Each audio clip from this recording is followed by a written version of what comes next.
Louvado seja o nome do Senhor, a paz do Senhor, irmãos. Amém? Que bom rever meus irmãos queridos, que eu tanto amo. Para os que não me conhecem, meu nome é Cristiane. Já congreguei, né? Congrego na fé, né, meu irmão? Pelo coração. Mas eu já congreguei aqui com meu esposo, com meu filho. E é uma alegria voltar, é sempre uma alegria estar reunida com os irmãos, em nome do Senhor Jesus. Sabemos que tudo está muito lindo e é para a glória do Senhor, né, irmãos? Sempre para o Senhor tem que ser tudo muito lindo. Porque a coisa mais linda Ele fez por nós, né? Entregar a sua vida, tomar o nosso lugar. Porque tudo que nós tínhamos, irmãos, como herança, por causa do que Adão e Eva fez, a queda, era a condenação eterna. Era uma eternidade longe de Deus. Mas Jesus, Ele veio para nos religar com o Senhor, para nos tornar novamente com o Pai. Então, que não importa o que nós venhamos a fazer, que seja para que cada dia sejamos com o Senhor. Jesus morreu para que sejamos muitos em um. E que isso fique bem claro na nossa mente todos os dias. Amém? Vou ler mais uma vez com os irmãos. Muitos, porém, é o tema. Romanos 12, 5. Assim me passaram. Assim também nós, embora muitos, somos um só corpo em Cristo. E cada membro está ligado a todos os outros. Irmãos, aqui fica bem claro que o versículo ele fala sobre unidade, né? Tem essa palavra aqui, E isso deixa claro que está se falando sobre unidade. Mas para nós entendermos nessa noite o que é unidade, primeiro precisamos entender o que ela não é. O que a unidade não é. Nunca antes, irmãos, foi tão necessário nos nossos dias entender sobre unidade. Esse evangelicalismo, não sei como se fala, desses dias, dessa contemporaneidade, tem substituído o sentido dessa palavra. E hoje, quando muitas vezes se fala em unidade, as pessoas até falam unidade, porém o entendimento é igualdade. E se uma coisa que unidade não é igualdade. O sentido, ainda que a unidade ela comporte a igualdade, ainda que a igualdade ela faça parte da unidade, mas ela não é a unidade, a igualdade, não é. E aí é que começa o problema. Quando a gente entende isso de forma distorcida. Porque quando a gente pensa igualdade, o que nós pensamos? Aquilo que é igual, aquilo que é idôneo, aquilo que tem a mesma forma, a mesma dimensão, a mesma proporção, aquilo que é igual, como o nome já diz, igualdade é aquilo que é igual. Mas a unidade, ela comporta muito mais do que isso. A unidade é muito mais do que ser igual e não é ser igual. Unidade não é sobre ser igual, é sobre ser o diferente, que quando unido, como a palavra diz, unido de união, forma um todo. A unidade é sobre pequenas estruturas que quando ligadas, que quando unidas, ela forma algo maior, uma estrutura maior. Isso é unidade. E o interessante da unidade é que ela não necessita da igualdade. E se tratando do evangelho, não pode necessitar. Muito pelo contrário, quando se trata do evangelho, não pode ser igual. Não pode ser igual. Por quê? Peço aos irmãos que a pessoa da Data Show que coloque Efésios 5,13, amados. Efésios 5,13 diz assim: mas todas as coisas, quando reprovadas pela luz, se tornam manifestas, porque tudo que se manifesta é luz. Por que eu estou falando? Por que eu quero falar isso aqui? Porque existe um problema em nosso meio. Aí você pensa assim, meu Deus, a irmã vai começar a administração e já está usando essa palavra. Problema, falando de problema, amados. Todas as vezes, eu preciso falar isso aqui. Todas as vezes que surge um problema, todas as vezes que surge uma crise, isso é uma coisa boa. A crise é uma coisa boa. O problema é uma coisa boa. Por mais que te faça chorar, por mais que te faça sofrer. Por que que o problema é uma coisa boa? Porque o problema é uma evidência de que alguma coisa não está bem. Quando surge o problema é porque ali existe um desalinhamento. Ali existe uma disfunção. Ali existe algo que está desorganizado, desordenado. Então, o problema é sinônimo de desordem, de caos. E quando surge a crise, quando surge o problema, por mais que venha muitas vezes com uma situação difícil, causando danos, causando transtornos, o que acontece é que ele revela que algo precisa ser resolvido. Então, o problema é uma das manifestações, amados, da misericórdia de Deus, do amor de Deus, do cuidado de Deus. Porque imagina, se você está com o dente estragado e ele não dói. Ele vai continuar estragando, estragando, estragando até você perder o seu dente. A dor, ela é boa assim. A dor, ela é boa. Irmãos, na verdade, o problema não é mau. Mal são nossos olhos. Que muitas vezes interpretamos as coisas de forma equivocada. A gente vê, na verdade, as consequências que os problemas trazem, as consequências que as crises trazem. E nós pensamos, o problema é mau, a crise é mau. Não. Mal seria se aquilo continuasse escondido. Mal seria se aquilo continuasse oculto. Então, por isso esse versículo, mas todas as coisas, quando reprovadas pela luz, se tornam manifestas. Porque tudo que se manifesta é luz. Gente, o problema, a crise, é a manifestação, é a luz trazendo para fora aquilo que precisa ser resolvido, aquilo que precisa ser consertado. E se existe algo nos nossos dias que tem sido um problema, que tem gerado muitas e muitas crises, é justamente essa distorção da unidade em relação à igualdade. Às vezes a gente até fala assim, ó, somos um, mas na mente entende assim, ó, somos iguais. Temos que falar igual, temos que agir igual, temos que pensar, tem que fazer tudo igualzinho. E aí é que entra o problema, porque o ser igual, ele nega a ação do Espírito. Ser igual, fazer tudo igual, no sentido mesmo da palavra igualdade, ele nega o poder do Espírito Santo. Nós vemos o que tem acontecido nas igrejas, e isso não é só na igreja, amados. Esse entendimento distorcido a gente tem carregado para os nossos lares, para os nossos círculos sociais, que para sermos um precisamos ser iguais, que para sermos um precisamos falar da mesma maneira, agir da mesma maneira, gostar das mesmas coisas, e a gente entende, se tiver tudo compatível, se tiver tudo em afinidade, então isso é ser um. Não, isso é ser igual. E nesse ser igual, o Espírito de Deus não pode operar. Se você continuar lendo esse capítulo 12 de Romanos, você vai ver que Paulo, ele já está falando sobre variedade de dons e ele continua. Da variedade de dons, da variedade de operações, da variedade.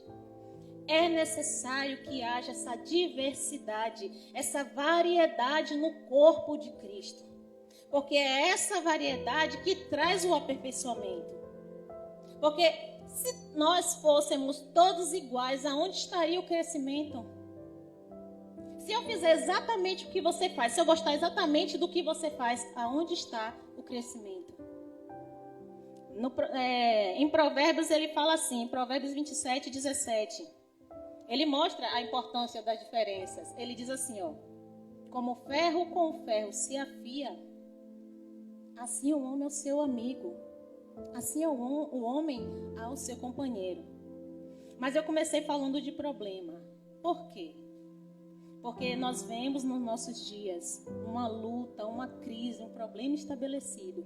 Porque os cristãos em si, os irmãos, estão lutando para ser iguais. Irmãos, é terrível você ver a dificuldade que as pessoas têm tido de aceitar a diferença do outro. A maneira como Deus opera de forma diferente em cada um. Ao invés de nós, eu falo como corpo, ao invés de estar buscando se alinhar, porque a palavra unidade, ela está ligada à harmonia. Ela está ligada a algo que consegue se ajustar, apesar da diferença, consegue se tornar um. E nós deveríamos estar nos esforçando para ser esse um, mas não, a igreja entende errado e se esforça para anular o outro, para que o outro se torne igual a ele. Pensa, se você for parar para você ver a dimensão do estrago que entender essa palavra errado pode causar, irmãos. Se na minha cabeça a unidade é ser igual, eu vou pegar um bisturi e eu vou sair tirando tudo do outro até olhar e ver que ele está igualzinho a mim. Ele tem que ter o nariz igual a mim, a boca igual a mim, o olho igual a mim. Ele tem que andar como eu ando, ele tem que falar como eu ando. Ele tem que gostar das coisas que eu gosto, porque aí seremos um. Isso é unidade. Não é. Isso é você destruir a unidade. Porque então não vai haver a troca.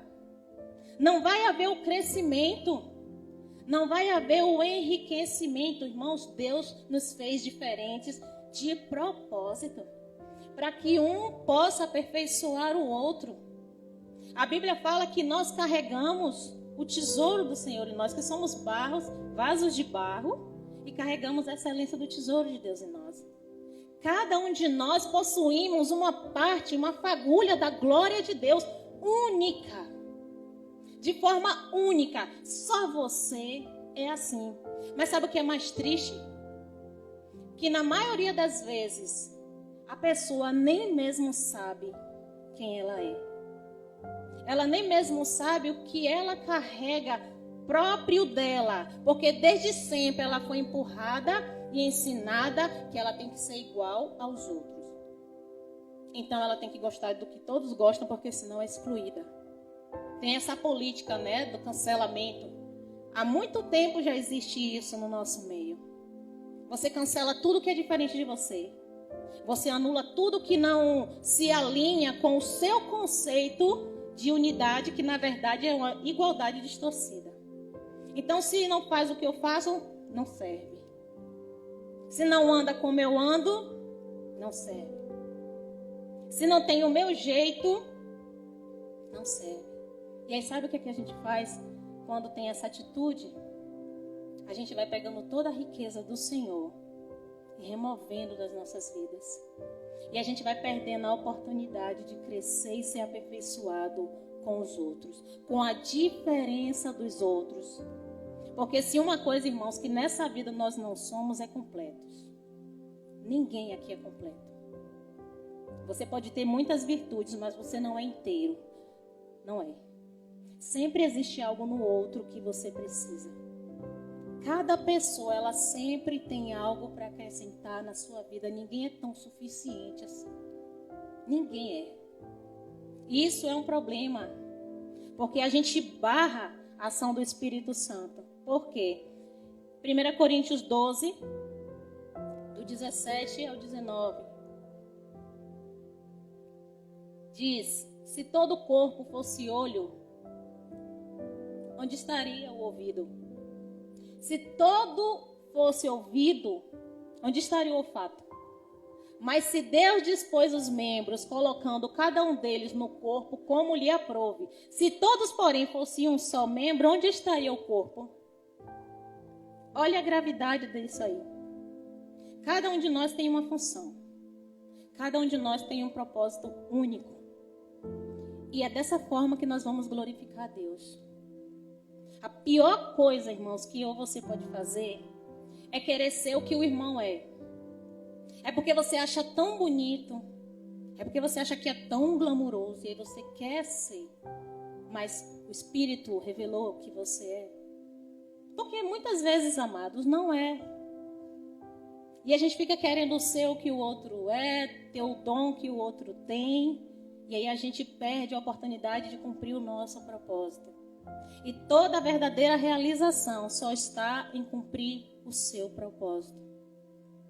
Você nunca vai ser feliz, eu nunca serei feliz, tentando copiar o propósito e a missão do outro. Irmão, é muito lindo o que o outro faz, mas é para ele fazer.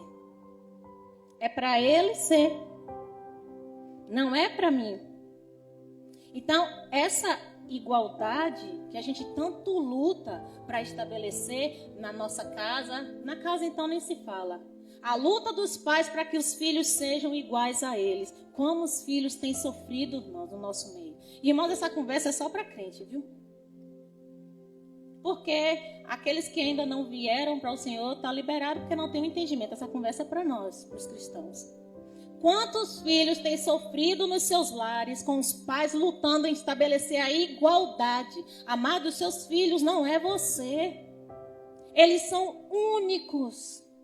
E Deus os fez assim.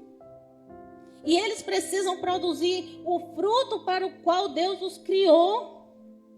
Quando a gente luta para transformar os nossos filhos em cópias nossas, sofremos nós e sofrem eles. Porque é uma anulação e as coisas não entram em harmonia. E unidade é sobre harmonia. É por isso que nós vemos muitos lares em guerra. Porque todas as vezes que você se volta contra a unidade e tenta abraçar a igualdade, a guerra é estabelecida, o conflito é estabelecido. Todas as vezes que a gente tentar fazer igual, vai ter conflito. Porque não é o igual que encaixa, é o diferente. Você já viram a peça do quebra-cabeça? Várias pecinhas diferentes, mas quando você encaixa toda, aí você tem a imagem. Guerras e conflitos nos lares, porque as esposas querem que os maridos sejam iguais a elas. Quando, na verdade, mesmo que eles quisessem, eles não poderiam. E quando muitos, por amor, e agora não só o homem, mas também o contrário, muitos, quando por amor, na tentativa de manter a unidade no seu lar, na tentativa de manter a paz no seu lar, se submete a isso, ele se torna uma pessoa triste, vazia por dentro. Aquele brilho sai. Porque a pessoa está sacrificando a essência de quem é em nome de uma unidade que não existe e nunca vai existir, porque a unidade não está na igualdade. Não está. Então, isso é muito sério quando a gente entende assim. A gente traz isso para os nossos lares. E aí o caos se instala. Aí leva para o trabalho, aí leva para o relacionamento. Quantas pessoas romperam amizades que eram maravilhosas porque aquela pessoa tinha uma opinião diferente a respeito de A, de B ou de C. Ah, você não pensa igual a mim, rompeu o relacionamento. E deixou de cultivar, de nutrir, se alimentar daquela amizade maravilhosa, das características maravilhosas que aquela pessoa tinha. Porque estava atrás da igualdade, pensando que estava buscando unidade. Quantos divórcios, porque nós somos muito diferentes. Mas é o diferente que vai fazer crescer. É o diferente que vai aperfeiçoar. 1 Coríntios 12, do versículo 4 ao versículo 7. Ora, os dons são diversos, mas o Espírito é o mesmo. E também há diversidade nos serviços, mas o Senhor é o mesmo. E há diversidade nas realizações, mas o mesmo Deus é quem opera tudo em todos. A manifestação do Espírito é concedida a cada um, visando a um fim proveitoso. O que é que nós estamos vendo se repetir o tempo todo? Diversidade, variedade, diversidade, variedade. Então eu queria entender como é que se encaixa essa luta louca da igreja, dos cristãos, para trazer uma igualdade. Não condiz com a Bíblia. Porque essa resistência em aceitar o diferente. Porque essa diferença, ou porque essa resistência, em aceitar o que deveria foi estabelecido para ser diferente. Porque às vezes a gente se limita só a dons, né? Um tem dom de pregar, outro tem dom de louvar. Mas ainda na hora de exercer esses dons, cada um tem a sua maneira de exercer esse dom. Porque se nós observarmos, Deus criou cada ser humano com uma personalidade própria. E o mais triste é quando a gente vê várias e várias pessoas e você não consegue detectar nessa pessoa essa identidade. Porque você vê que o que ela fala não é dela. O gesto que tem não é. A maneira de se comportar não é. Porque está lutando, copiando alguém. Porque viu que aquela pessoa deu certo, então se eu fizer também eu vou dar certo. Ah, se eu fizer isso também vão gostar de mim. Uma luta desesperada, desenfreada por amor, por aceitação. Negando o bem mais precioso que possui, a sua identidade única. Se anulando, se amputando, se destruindo para tentar pertencer. Quando Deus já nos criou para sermos, nós já pertencemos, amados. A quem? A Cristo. Observe que ele diz o tempo todo que há diversidade de dons, a diversidade de manifestações, a diversidade de realizações, mas é o mesmo Espírito, mas é o mesmo Deus, mas é o mesmo Senhor. A única coisa que deve ser igual na vida de cada um de nós é o Espírito Santo. É a fonte, a origem do que a gente faz. Nisso precisamos ser idênticos.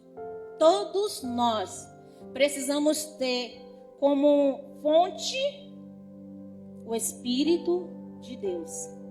Tem uma passagem que Jesus foi com os discípulos para se hospedar numa pousada, e o dono da pousada percebeu que ele era judeu, que estava indo para Jerusalém, e samaritanos não se batem com os judeus. E quando ele viu que Jesus era judeu, ele não tem mais não tem vaga aqui não. Tinha, mas ele disse que não tinha. E aí João ficou tão irado e falou: Senhor, o Senhor quer que a gente ore e peça fogo do céu para consumir tudo aqui? Jesus olhou para ele e falou: de que espírito você é? Você não sabe de que espírito você é. Então esse é o cuidado, amados, que nós devemos ter. Que o Espírito que opera em nós seja o Espírito Santo de Deus. Porque a Bíblia diz que o espírito do anticristo já está na terra.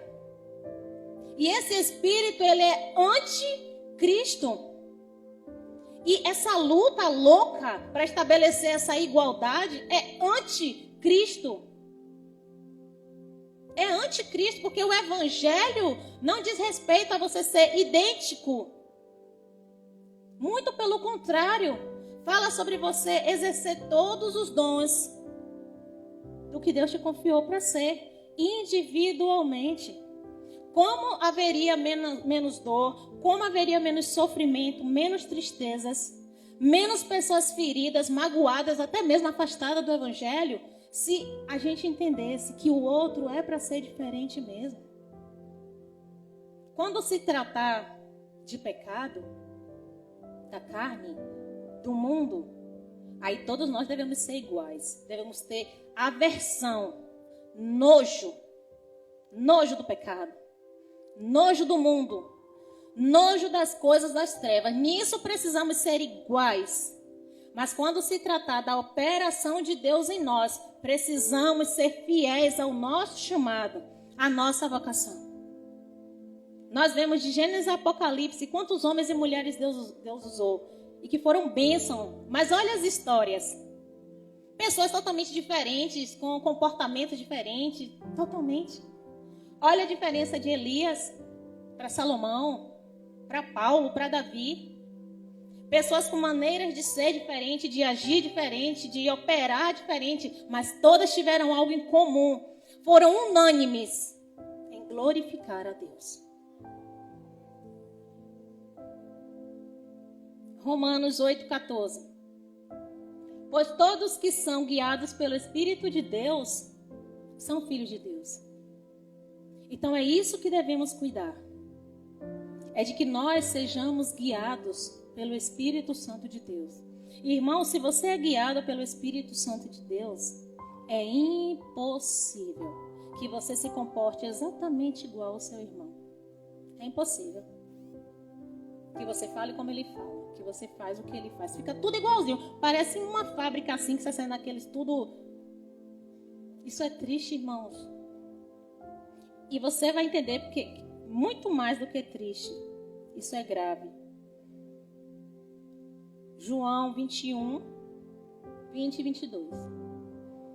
Então, Pedro, voltando-se, viu que também o ia seguindo o discípulo a quem Jesus amava, o qual na ceia se reclinara sobre o peito de Jesus e perguntara: Senhor, quem é o traidor? Vendo-o, pois, Pedro perguntou a Jesus: E quanto a este? Respondeu-lhe Jesus: Se eu quero que ele permaneça até que eu venha, que te importa? Quanto a ti, segue-me. Irmãos, eu vou precisar perguntar como Jesus nessa noite. Se a maneira como Deus age na vida do teu irmão é totalmente diferente de como ele age na tua, que te importa? Que te importa a maneira como o Senhor opera na vida do irmão? Que te importa se a fome e a sede dele com relação às coisas do reino é diferente da tua? Às vezes a pessoa ela tem o dom para a palavra, então ela devora a Bíblia assim, e aí ela quer transformar todos os devoradores da Bíblia. Claro que com relação à palavra de Deus, todos nós precisamos ter fome e sede, viu, irmãos? Mas quando se trata do ministério, essa pessoa é além. Ela respira isso. Então, o que acontece é, a gente experimenta às vezes o nosso dom, a maneira como o Senhor opera na nossa vida, e a gente quer estabelecer isso como padrão. Não, todo mundo tem que ser igual a mim. Todo mundo tem que fazer como eu faço. Se fizer diferente, está errado. Não, irmãos. Não está errado. Se não contraria os princípios de Deus, se não vai contra as verdades espirituais, mas ainda que é diferente, se ajusta às verdades espirituais, não está errado, não. É a maneira como Deus opera através daquela vida. E Jesus deixou isso bem claro quando ele falou a Pedro: sua morte vai ser dessa forma, mas se eu quero que ele morra, que ele viva, que te importa? O que é que você tem com isso? E às vezes a gente se consome, mais preocupados em mudar as pessoas do que de abraçar a individualidade de Deus nela, do que aceitar a individualidade de Deus nela. Amados, a Bíblia diz que o Senhor nos escolheu nele mesmo, antes da fundação dos tempos, antes da fundação do mundo, para que sejamos para o louvor da sua glória. Então a questão aqui é que cada um de nós fomos criados para o louvor da glória de Deus. Quando a gente luta para mudar as pessoas, a gente está impedindo que elas vivam para o louvor da glória de Deus. Porque a gente quer que elas se ajustem em alguma coisa que não é o que Deus estabeleceu para elas ser. A gente sufoca os dons da pessoa, a gente sufoca os talentos daquela pessoa quando ela se rebela, aí rompe. Mas tem muitos que não se rebelam e se submetem. Líderes submetendo seus liderados. Liderados manipulando seus líderes, querendo trazer a pessoa debaixo do seu padrão. Mas não é sobre estarmos debaixo do padrão dos outros, é sobre estarmos debaixo do padrão de Deus, debaixo da vontade soberana de Deus. É sobre honrar a Deus com nossas vidas. E quando a gente muitas vezes está sentindo o nosso coração gritar e dizendo: mas Deus não me chamou para isso. Poxa, Deus queria que eu estivesse fazendo isso. A vontade que eu tenho é de fazer. E por que você não faz? Ah, é porque meu marido não vai gostar, minha esposa não vai gostar, porque meu filho fica preocupado. Ah, porque você está pecando. Por quê? Porque a Bíblia fala no Evangelho de João que muitos amaram mais a glória dos homens do que a glória de Deus. Muitas vezes você sabe porque sabe para que foi que Deus te chamou, o que Deus tem na sua vida, mas você renuncia a isso para pertencer a um grupo. E você ama mais a glória dos homens, você ama mais ser abraçado pelos homens, aplaudido pelos homens, reconhecido pelos homens, do que amar a glória de Deus e até morrer, se for necessário, pela causa. Que diga Elias, o quanto ele lutou para permanecer fiel a quem ele era em Deus. Quando todos os outros profetas, porque às vezes a gente vê aqueles profetas e pensa que tudo era, já eram feiticeiros, já eram das trevas, já eram do ocultismo. Não, eram servos de Deus que se corrompeu e foi adorar Baal. E se curvaram diante de Baal. Elias foi o único que ficou de pé. Com toda a ameaça, com toda a perseguição, pedindo a Deus até tira a minha vida, tamanha era a angústia, mas ele permaneceu fiel à sua vocação com Deus. Amados, ainda que te custe tudo, lute para ser quem Deus te chamou para ser. Ainda que você fique só, com Deus é a maioria. A busca pela igualdade nega a essência do Evangelho. Essa é a pior parte. Essa luta que a gente vê até dentro, eu falo de família e tudo, mas dentro da igreja. A luta que as igrejas têm para ser igual às outras igrejas. Todo mundo tem que fazer do mesmo jeito, todo mundo tem que falar do mesmo jeito, todo mundo tem que se portar. Tudo tem que ser igualzinho. Isso nega a essência do Evangelho.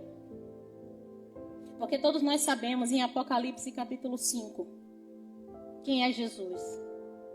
E entoava um novo cântico dizendo: digno és de tomar o livro e de abrir-lhe os selos, porque foste morto e com o teu sangue compraste para Deus os que procedem de toda tribo, língua, povo e nação.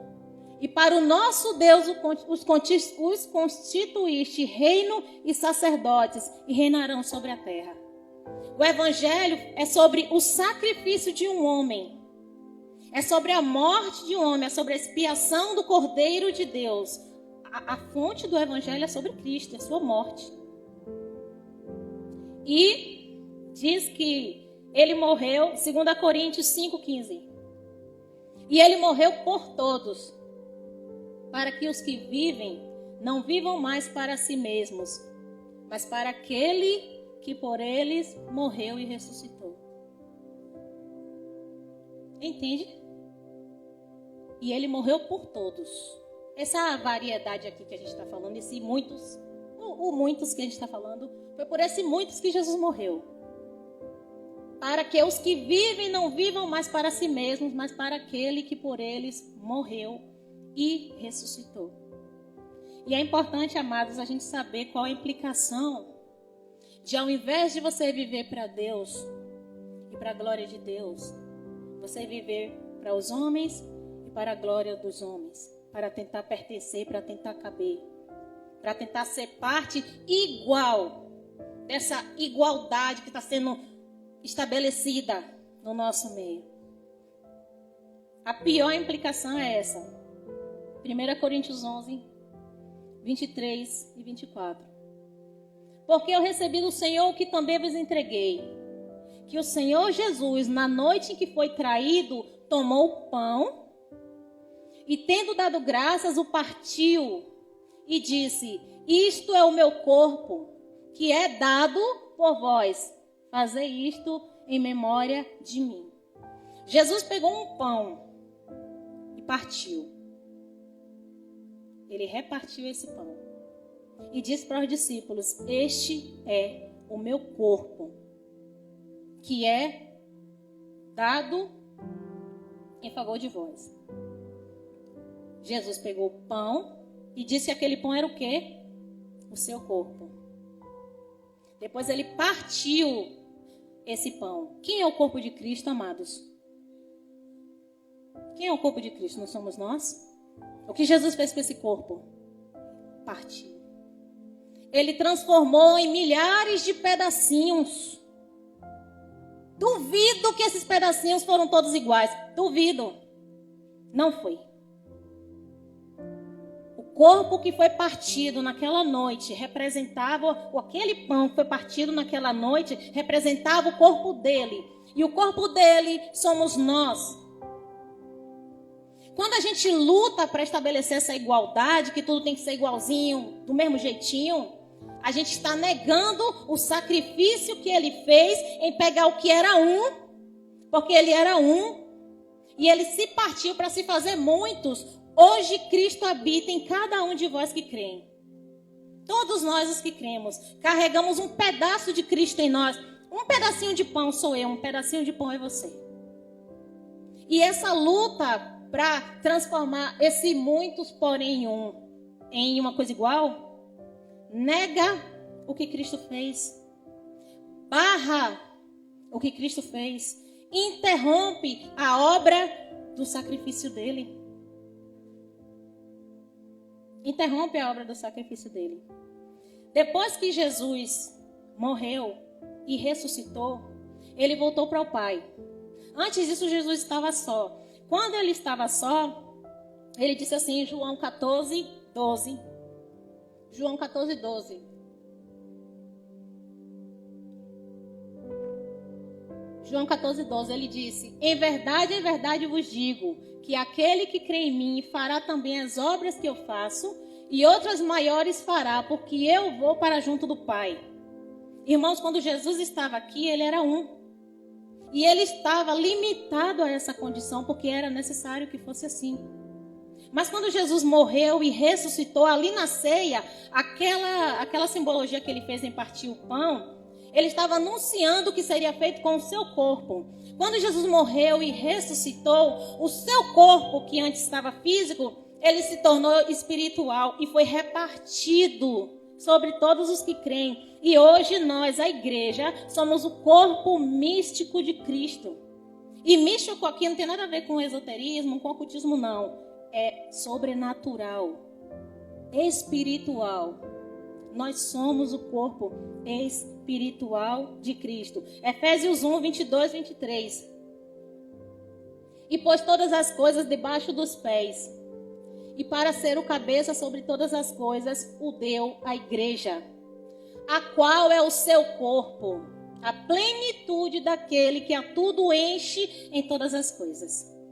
Nós somos a plenitude de Cristo quando exercemos aquilo que ele nos confiou. Aquilo que nós fomos chamados para fazer. Quando a gente nega essa pessoalidade, individualidade da obra de Cristo por cada um de nós e assumimos formas que não são nossas, nós anulamos essa obra de Cristo. E o que é que isso faz, irmãos? Isso impede que Cristo seja revelado.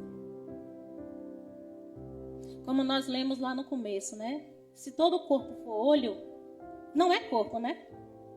É um monte de olhinho, então não tem uma forma definida. Se tudo é ouvido, não tem uma forma definida. É tão óbvio isso.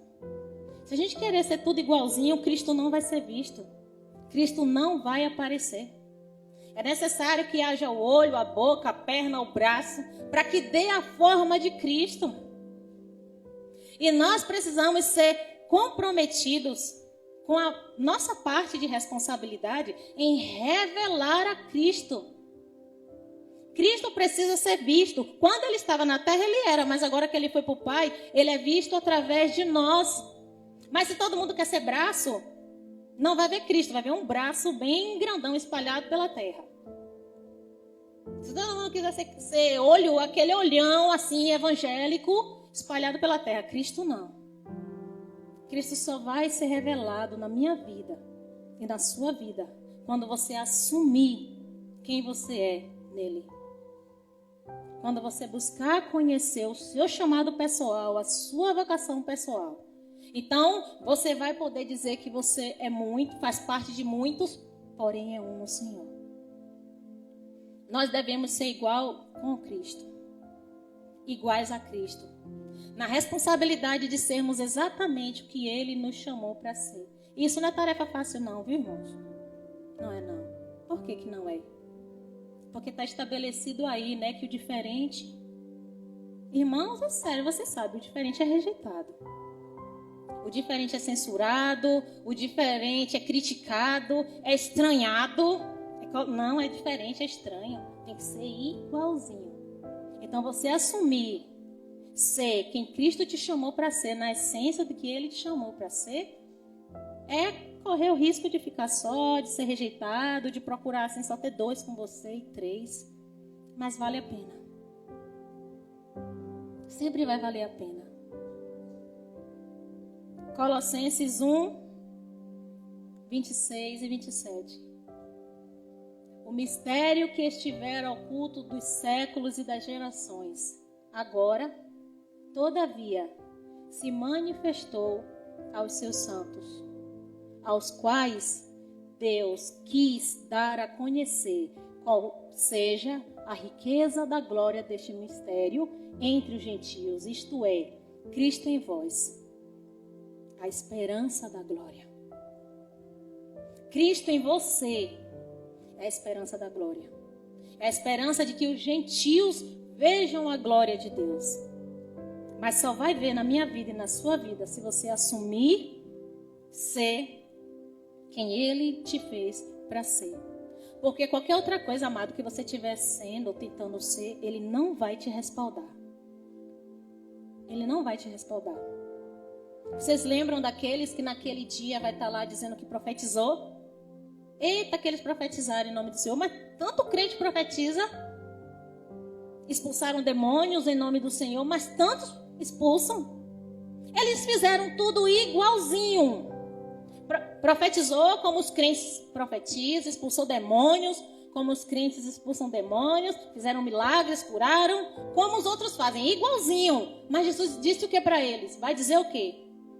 Se afaste de mim, porque eu não te conheço. Porque a Bíblia diz que nós fomos escolhidos nele antes da fundação do século. Isso significa que Deus planejou de forma individual cada um de nós. Então, naquele dia, ele vai reconhecer o que ele fez. Qualquer outra deformação, como é? Anomalia? Não, como é, gente? Me ajude aí. Anomalia. Qualquer anomalia que aparecer diante do Senhor, com todo resplendor, com toda glória, Jesus não vai reconhecer. Porque ele não fez. Tem muita gente aqui na terra que está brilhando, resplandecendo. Mas aos olhos de Deus, irreconhecível. Sabe uma pessoa que passou por um acidente, foi todo deformado? E a pessoa fica tão diferente do que era, que fica irreconhecível. Infelizmente, tem muitos filhos de Deus que estão irreconhecíveis ao seu Senhor. De tanto que se distanciou da sua verdadeira imagem. De tanto que se distanciou da sua verdadeira imagem. Já nem lembra a pessoa que Deus desenhou, planejou e enviou para a terra. Nem lembra mais. De tão diferente que está. De tanto que se moldou. De tanto que se ajustou. De tanto que se deixou esculpir pelos outros, pelo mundo, buscando aceitação, buscando aprovação, buscando benefícios.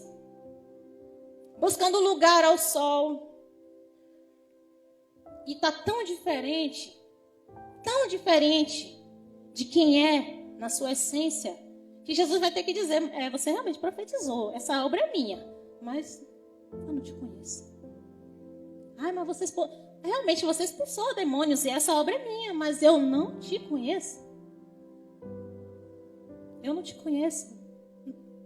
Vou ver aqui na minha lista de todos os seres que eu criei desde a fundação do mundo e não tem essa imagem. Não tem essa pessoa com essas características, com essa personalidade, com esse jeito de ser, não tem aqui. Então, para trás de mim, se afaste de mim você que pratica iniquidade.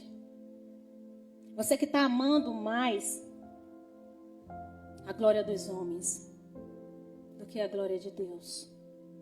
E sabe o que é lindo? É que quando se fala de Jesus, né, em Isaías 53, ele não tinha nem beleza, nem formosura. Ô glória! Amados, a Bíblia fala em Isaías 53 que ele foi moído. Sabe o que é uma pessoa moída? É uma pessoa que ela é tão machucada que ela fica deformada, desfigurada. Quando Jesus estava pendurado naquela cruz, ele já tinha apanhado tanto. Ele já tinha sofrido tanto que a sua imagem já não era a mesma. Ele estava muito machucado, bateram na cabeça dele com um porrete, puseram uma coroa de espinhos. Jesus foi muito machucado. Aquele Jesus que mostram aí pendurado lá inteirinho, né? Inteirinho o Jesus que eles penduram na cruz, inteirinho. O nosso não estava assim não. O nosso não estava assim não. O nosso Cristo estava desfigurado. Mas quando o Pai olhava para ele, este é meu filho amado, em quem a minha alma tem prazer. Amados, ainda que você seja desfigurado pelas lutas, pelas provações, pelas perseguições, pelas rejeições, ele mesmo disse, odiado de todos sereis por amor de mim, por causa do meu nome.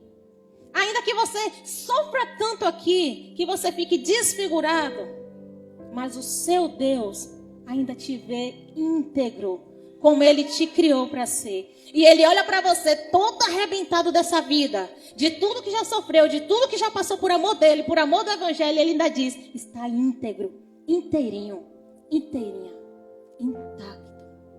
Ainda que você esteja como Paulo, dizendo assim, eu carrego nos corpos, no meu corpo, as marcas de Cristo. E literalmente, Paulo estava todo lapiado. De toda forma que uma pessoa podia sofrer, ele sofreu. Outros também. E eu posso dizer isso, amados, por experiência própria. Amar ao Senhor de todo o seu coração, com toda a tua alma, com toda a tua força, com todo o teu entendimento, vai te causar muitas sequelas. Vai te causar muitas dores, muitas feridas. Até mesmo física. Até mesmo física. A Bíblia diz que Jesus era chamado homem de dores, experimentado no sofrimento. Um de quem ninguém, sabe? O Senhor da glória era desprezado, rejeitado, tido como aflito, ferido de Deus. Ah, meu Deus. Mas Ele estava levando sobre si as nossas dores, as nossas enfermidades. Ele estava sendo ferido pelas nossas transgressões. Ele estava sendo moído no nosso lugar.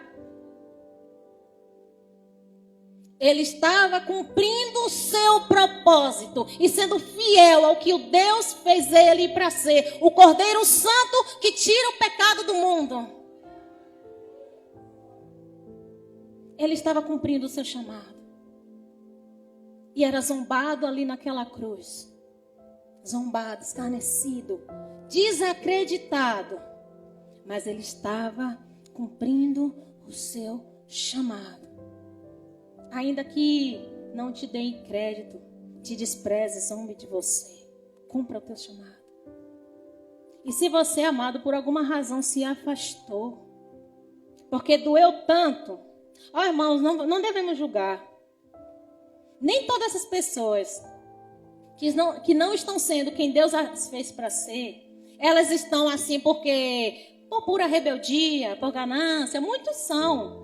Até Paulo fala, né, que haviam até os que pregavam o evangelho por vaidade, por ganância, por rivalidade. Mas existem muitos. É porque sofreu. É porque estava doendo tanto.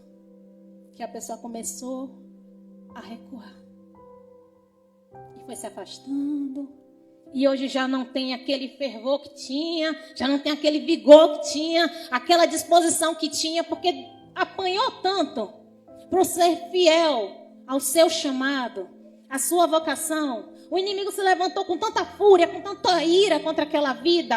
E a pessoa sofreu tanto, doeu tanto, foi tanta humilhação, tanta perseguição, que a pessoa foi se afastando, e foi mudando. E achou uma forminha que já não sofria tanto. Não, essa forma aqui que eu estou agora, já não dói tanto.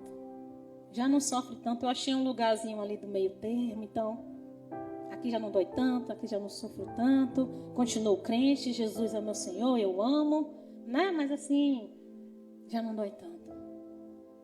Mas Ele disse, aquele que não aborrecer pai e mãe, companheiro, filhos, ou a sua própria vida, por amor de mim, não é digno de mim.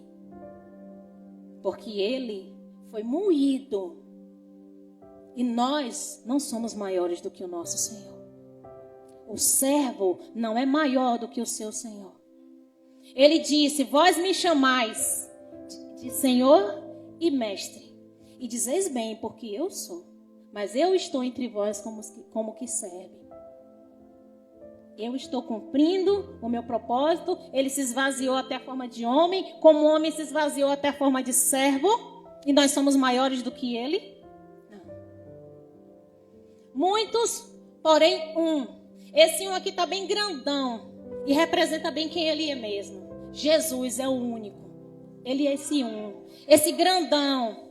E nós somos muitos, mas temos que ser como ele. Temos que seguir suas pisaduras, irmãos. Lá em Apocalipse, eu só não lembro agora qual igreja foi. Mas ele fala dessa igreja, ele fala com tanto amor. Ele diz assim dessa igreja, que ela, a igreja, eles, os irmãos daquela igreja, mesmo diante da morte, não amaram a própria vida. Jesus, ele derramou a sua vida por amor a nós. E ele diz que nós devemos fazer o mesmo. Amai-vos uns aos outros como eu vos amei. E você sabe como foi que Jesus nos amou? Assumindo quem ele era em Deus. E sofrendo para permanecer fiel até o fim. A Bíblia diz que ele foi obediente até a morte. E morte de cruz. E morte de cruz. E ele nos amou. E nós devemos amar uns aos outros como ele nos amou. Só quando nós assumirmos quem somos em Cristo, não na igreja evangélica dessa geração, não segundo a church lá não sei de quê. Em Cristo. Quem somos em Cristo. Não quem somos segundo banda A, banda B, banda C, pastor tal, pastor B, pastor C. Em Cristo. Em Cristo. Quando nós assumirmos isso, então Cristo resplandecerá sobre nós. E todos verão a manifestação dos filhos de Deus, da igreja, do verdadeiro corpo de Cristo, que não é uma massa igual, uma coisa sem forma, onde tudo é idêntico, parece um bolo de farinha de trigo, sei lá o quê. Não. Indivíduos únicos, raros, preciosíssimos, incomparáveis, inigualáveis, mas que carregam dentro de si o espírito daquele que ressuscitou Jesus de dentre os mortos e que também vai nos ressuscitar. Muitos irmãos, porém um. Muitos, porém todos como ele. Porque Pedro, quando ele estava ali no momento do julgamento de Jesus, a criada olhou para ele e disse: você é um deles.